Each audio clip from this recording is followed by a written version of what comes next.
దేవుని దగ్గరకు వచ్చిన ఏ వ్యక్తి అయినా ఆయన కాళ్ళ మీద పడి, దేవా జస్ట్ ఐఎమ్ డస్ట్, నీ కృప తప్ప చెప్పుకోవటానికి నా దగ్గర ఏదీ లేదయ్యా, నేనేమై ఉన్నానో నీ కృప తప్ప ఇంకొకటి ఏదీ కాదయ్యా, నా జ్ఞానం వట్టి మాట, నా తెలివి వట్టి మాట, నా బలం వట్టి మాట, నా వివేకం వట్టి మాట, నా చదువు వట్టి మాట, నా బ్రతుకులో నేనంటూ ఏదైనా గట్టిది ఉందంటే అది నీ ఒక్కడివి మాత్రమే ప్రభువా.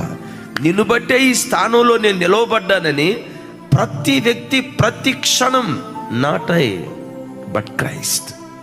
నేను కాదు దేవుని కృపే, దేవుని కృపేనని ప్రతి క్షణం దేవుని కృప మీద ఆధారపడితే వెర్రివాణ్ణి కూడా జ్ఞానులు సిగ్గుపడేటట్లుగా దేవుడు వాడుకోవటం ప్రారంభిస్తాడు.